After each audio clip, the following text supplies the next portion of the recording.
Good morning. Good morning, everyone. First, I want to send our love to Vicky. She can't be here this morning, but we know that she's here in spirit.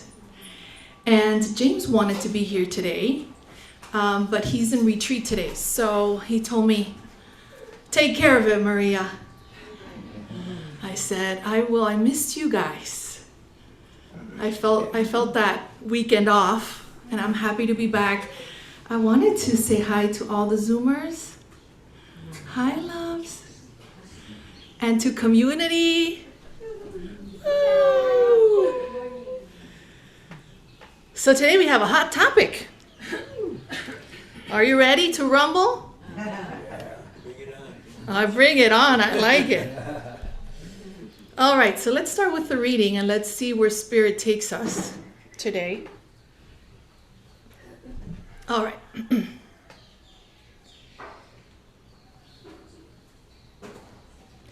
You may be wondering if you will be attacked if you teach the full relinquishment of the perceptual world.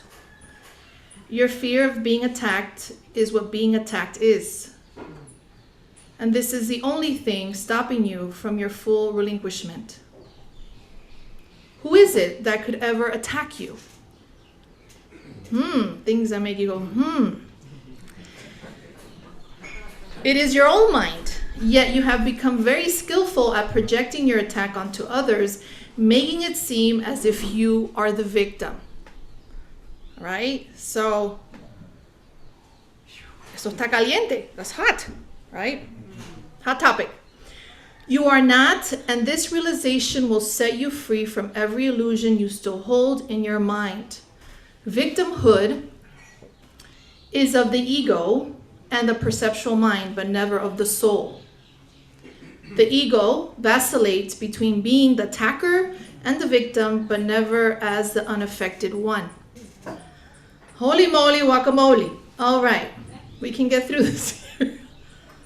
It is the one that is, James gave us a real good one today. It is this one that is claimed by God, which has never left its source. It is the one that realizes and extends the truth that is forever true and the reality that is forever real. And I always say that we are so worthy of that. Okay? We are so worthy of that, of what this is saying. And that which is one with all there is could never be vulnerable to attack. Okay? That one is you, now and forever. Claim it, just claims you this very moment. Claim it, it just claims you this very moment. All right, so what we're getting here, what I'm getting here from the reading, but first I need to take a breath.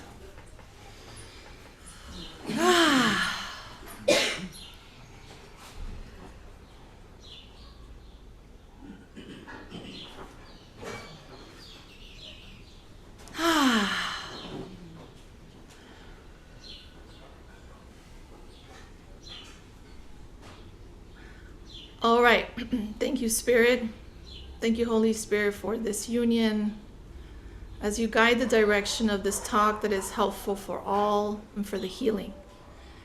For me, this is particularly touching and moving because this topic of victimization and feeling victimized is huge. This is the big kahuna. This is the big one. When I say that, it's like when we feel very victimized, the Course says, because we think we separated from God. The Course also says we're never upset for the reason we think. And the reason for that is that we're upset really for that unconscious separation of our Father, that we feel we separated from our Father. So that victimization that we feel, I want to address it today and do everything we can in our power to wake up and understand that we don't need to be victims no more. The time has come. So the question is Are we ready? are you ready? right? The big question is, are you ready? ¿Están listos? My Zoomers, are you ready? All right. So, I love how you say yes, but remember the other day, yes, but no. So there's that blind spot and that willingness to be so uncompromising that when you do go into victimization, because you will, you're going to be more observant. You're going to remember who your Father, Mother, God is, and you are going to do your very best to let go of that victimization. Today I have a very personal story to share. Not surprising, right? Today was I told my assistant this morning, I said, I have to share this morning. He's like, it's all for the healing, Maria. Right? I wanted to share a story of when I felt most victimized. Not only emotionally, but physically. And really feeling guilty. Not only victimized by the outside person I believe victimized me, but also I was victimizing myself with my own thoughts and betrayal and guilt. Okay? It's a little funny. It's actually, I share this story in my book, Live Your Happy. And it's all about the story. And I think I mentioned it a little bit here, but I haven't gone to detail like I will today. And it's the story about the abs guy. Are you guys interested? Excuse me, right? Gossip. What happened with the abs guy? Well, I'll have to say that being magnetized by this man's abs and the way he looked, I totally forgot about my spirituality. It went out the window. No minister, no unity, no nothing. It was gone. These abs were it. And in my book, I actually call that section the abs guy, which this story, we laugh about it, literally killed me. Exactly. I know. Juicy, right? I get to laugh about it now. We will laugh about it just because it seems a little bit like a strong topic to talk about. But I was living in Los Angeles, and this was around 2013. I had an Airbnb that I would rent out. And this younger, very fine looking guy, I rented my room to. It's like the Lion's Den, you know? It's like we're set up. So we can go into these situations and we can see how much we love our Father, Mother, God. We want to see how we're going to come out of forgetting, come out of the illusion. It's all set up. So any type of situation that comes into your life that appears to be hard, it's actually your friend, because it literally, this lesson of victimization came to my front door in a very good looking package. Ay, ay, ay. I love you guys. I feel like you guys are on the edge of your seats. It's like a good movie. It is. It is a movie, right? That's the funny part. All right. So let me just read it from here, because it's kind of funny the way I write it. The abs guy, my forgiveness challenge is the title there. I got to put these on because. All right, I'll read a little bit of it and then I'll stop and see. But just it's a little funny the way I read it. We can be strongly tempted not to forgive when an issue in our lives seems very big or painful. Believe me, I know. When I had a short-lived romance with this guy who had an amazing physique with a six-pack of steel, que rico, I say. I admit that's what hooked me. See what happens when you make the body real? Yeah, I know. 1 month after we had broke things off, I began to have sharp, painful cramps. The pain would not go away, so I went to the doctor. I was shocked when she told me I might be pregnant. I remember the last night I was with the abs guy. We had a big fight about not having used protection, and he wanted me to take the Plan B pill, which I did, and so I thought I couldn't get pregnant. Since then, I'd even had my period. At the doctor's office, I took the pregnancy test, and they told me to call the next day for the results. The next day, I was getting ready for an audition. I was an actress at this time. But I was in so much pain, I could not even apply my makeup. I felt as if I was going to faint. Thank goodness I had a friend staying with me, and she helped me while I called the doctor. The nurse told me that I might be having an ectopic pregnancy. Okay, guys, I've never heard of this before. And that I had to go to the hospital. And I said, ectopic? While my friend drove me, I did a quick internet search and learned that this pregnancy, in which it's a pregnancy in which the baby developed outside of the uterus. So basically my fallopian tube, my friends. Holy moly, what a nightmare. After what felt like the most painful sonogram in the history of womankind, I waited in the emergency room. Finally, a sweet, very youthful Asian lady appeared. She was so cute, but I knew this was an emergency, right?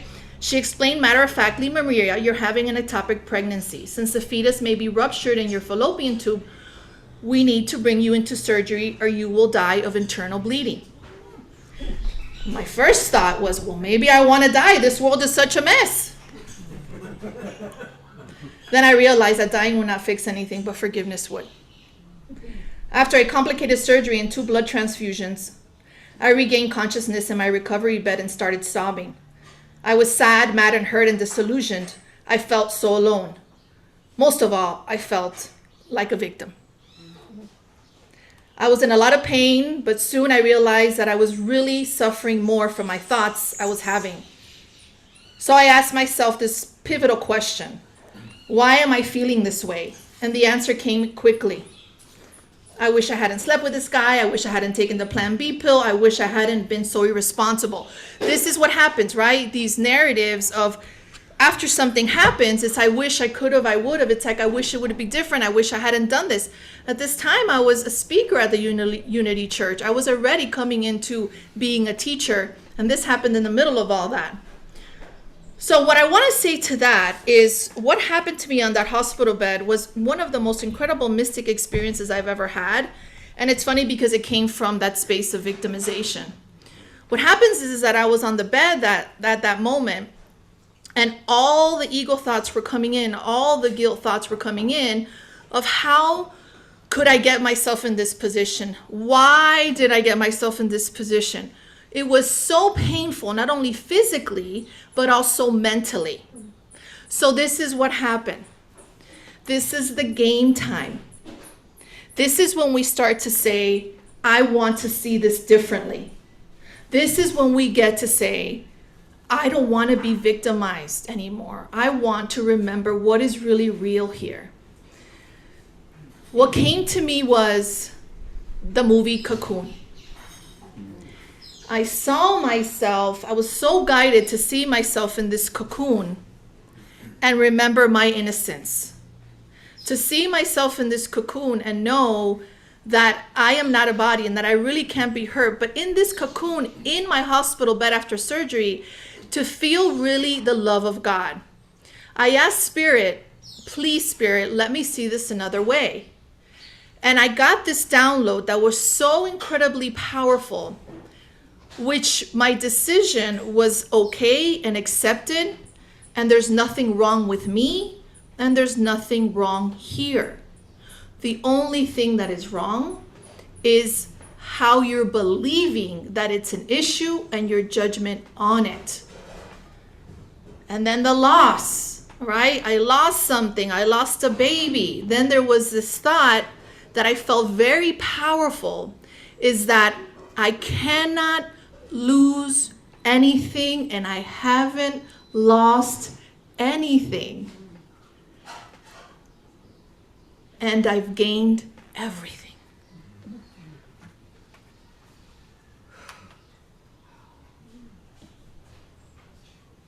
And I'm not just saying this like, this is the experience I had of that I did not lose anything, but I gained everything. And that is forgiveness. And that's so upside down and radical, because the world would say, oh my God, which I understand, poor victim. You got hurt by this abs guy, then he doesn't really talk to you, and then you have a surgery, you almost die, you lost a baby. The narratives behind that and that victimization, I could have made it very real. But in that moment, I genuinely said, I haven't lost anything, I have gained everything. And what did I gain, and what do I mean by that?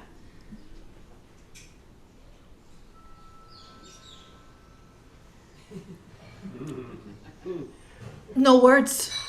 You know what I mean. It doesn't even need words. It's when you know that you know, and I cannot be a victim of it. It's not the plan B's fault, the pill. It's not his fault. It's not my fault. It's funny because when people say, I don't understand why this is happening. This is such a big thing. I don't understand why this is happening. And if I understand, because if I would have been like, I don't understand why this is happening. Why is this ectopic pregnancy happening? Why? Why to me? Why this pain? If I go there, which would be the narrative of fear, for what? I have no idea why this has happened. And I don't care. But what I do care about is remembering again, because that is my function. Being in this body, being in my experiences in life, my function is to come back to God, to come back to Spirit, to come back to what is really real. So what happens is my brother, he's such a sweetheart. He came flying from Miami and was at my bedside the day after. And he said something such as, I don't know if it was he that said it, but a friend of mine said, make sure you don't tell anybody about this. I think we should just keep this to ourselves. You know? And I was like, no, everybody will know about this. So much so, I put it in my book. I have a whole section on it. You're a minister. You're speaking at Unity every Sunday. Yes, welcome. I am a minister. And this is what it looks like. I get to forget, I get to remember, and I get to forget and remember with my brothers and sisters. We get to hold hand and celebrate in that awakening. That's what we're here for. So what happens is real big miracles happen that year. I was invited to do the Course in Miracles conference with Tony Pacello at the time. He had been doing conferences for a long time. And I had been invited to go to Chicago. It would be my first conference, and it was in 4 weeks. I wouldn't be speaking, but I had everything paid for by an amazing, this amazing couple that they had seen me on YouTube and said, you make the Course in Miracles so fun and so joyous. We want to fly you to the conference so you can meet Tony so that you can speak at this conference. So I said, okay, well, I had this surgery. So I was thinking I wouldn't be able to go. Guys, I was walking like a turtle. I was literally, they literally cut me open. So I was hunched down and I was walking very slow. To make a long story short, I walked into the doctor's office and she told me I would be fine in 3 weeks to travel and that she would give me a letter so that I can fly and get a wheelchair at the hospital. So I ended up going to Chicago. I was on a wheelchair and I was so on fire. I was like a fast turtle. I was on fire. I was interviewing David Hoffmeister over here. I was interviewing this person. I had Maria Coconut TV at the time. I would just go and interview all these teachers. Tony Pacello saw me come out of the elevator and he says, Maria, he's very familiar. Maria, I didn't know you were handicapped. It was like so funny, every miracle after miracle. And I didn't end up speaking at that conference, but I would end up speaking at all the other conferences after that. But that is how it is when you're not living victimized. I got myself to that conference. I got dressed. I served my purpose of interviewing teachers and getting the message out there. You can see them on YouTube. I have a whole series of videos when I was handicapped at the time. It's all good. It's all good in the hood, right? So what is that teaching us? And that's a big one, right? Because people say, oh, it's easy to forget the little ones. So I'm giving you a real big one.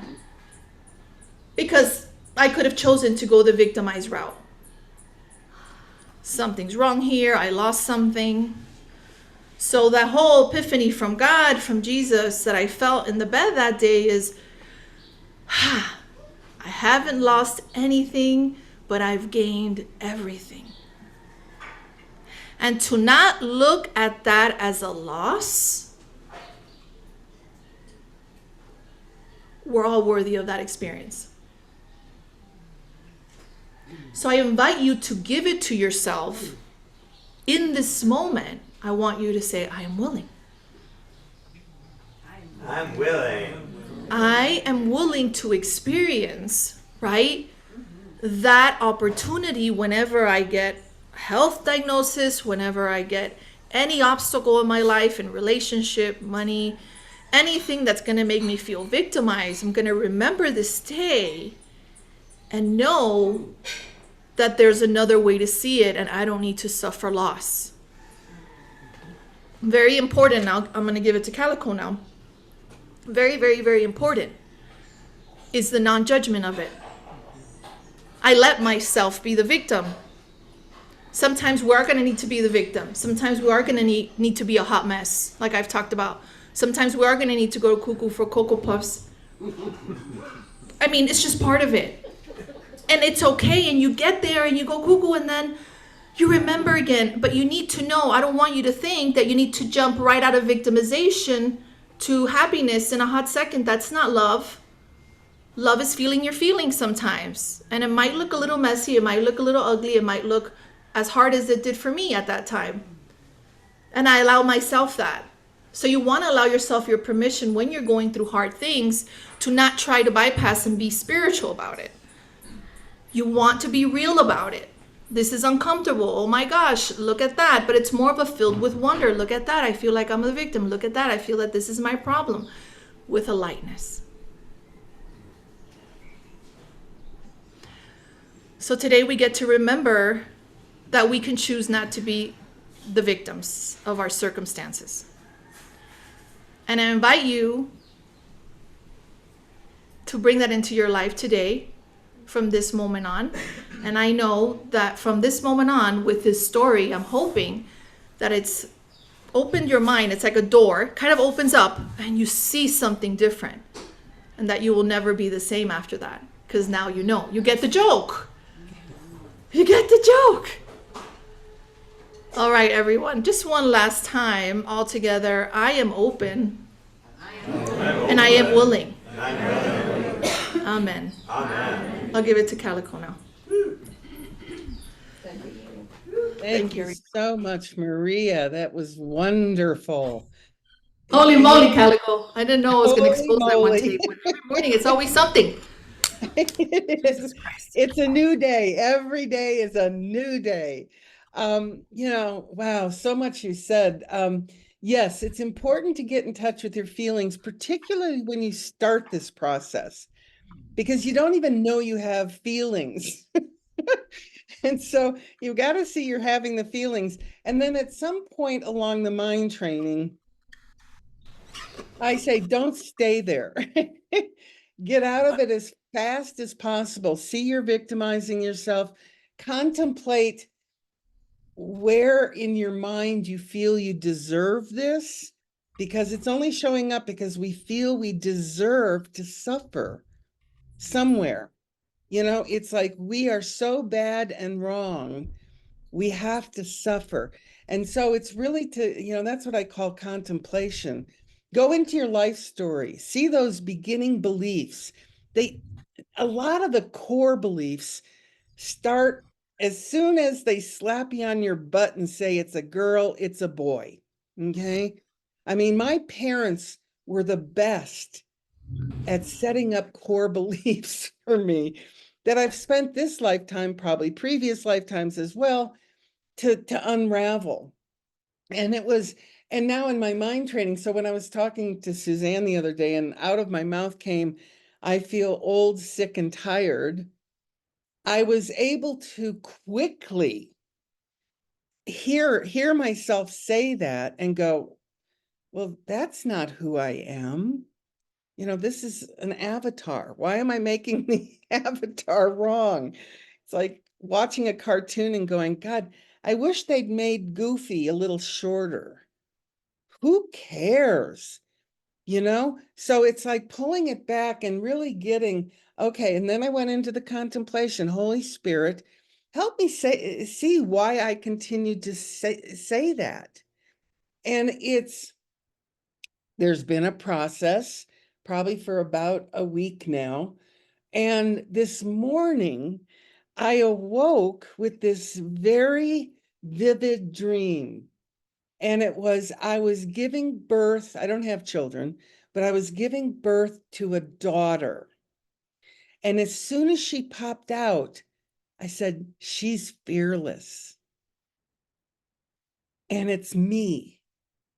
I am now fearless because I accept the avatar exactly as she looks, with all the warts and wrinkles and the aging process, the non-aging, whatever. You know, it doesn't matter anymore. I'm perfect and I claim it. And, you know, I set up my day every morning. And the one thing probably for about a month now, there's several things I set the day up with, but the one that's really jumped in big time is gratitude. Just give me a giant dose of gratitude this morning. And it really comes into, I'm so grateful for this avatar. You know, it moves the way it moves. It has whatever considerations the way it has, but they're all for me to learn from. That's it. Just for me to learn from. And it's like, that's the gift I give to myself as access to being born as the fearless daughter that I am this morning. And the power in that is just unbelievable. I am fearless because everything has just been a lesson I would learn, period. Period. And again, initially when you start the mind training, it's helpful to really sit with the feelings, you know, really get in touch with, yeah, I'm angry, I'm shameful, I'm sad, get with them, write them all down. I say write them down so you know that you had them. But then at some point, when I first started the mind training, I had a whole sheet, very tiny words of feelings, a whole sheet. And sometimes when I was confused, when I woke up and I didn't know what I was thinking or feeling, I would look to the sheet and I'd go down and go, oh, that's it. I feel oblivious. You know, what's oblivious feel like? Well, I was feeling it. So get in touch with your feelings, but at some point in the mind training, move on as quickly as possible because the feelings cause you to suffer. And that's what your ego really wants for you, is to suffer as much and as often as possible. So with that, I just share with everyone, it's like, let's go Calico, have I a wanted to say day real of quick. gratitude, okay? Thank you, Calico. I wanted to say real quick that I agree with you, and I want to make sure that it's clear that when I say to feel it, I don't mean to stay there, but I think it's really important for us when we feel it. And what I was trying to say is to see it without judgment, which is when we're going through it, to try our best to not judge it and allow it to be. Because I feel that when we do allow it to be, at least for me, I'm able to wake up to what's true instead of, I don't want to feel it. So it's really the non-judgment. So I wanted to make sure that was clear. Thank you, Calico. And we have a song. Let's see what happens. Mwah. Bye, everybody.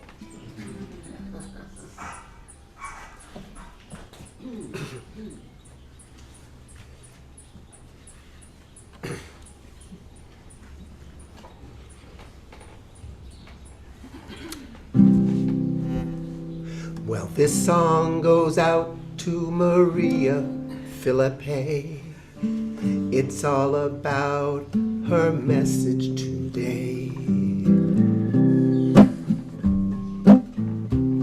She said, I am not the victim of the world I see, even if I have an entropic pregnancy.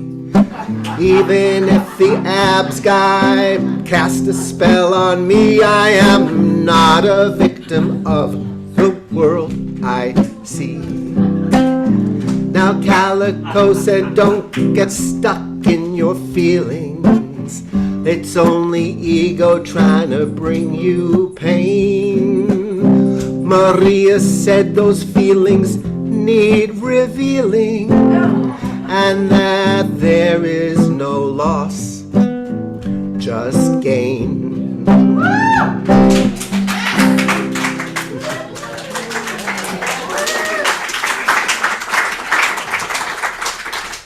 right. We say, Amen.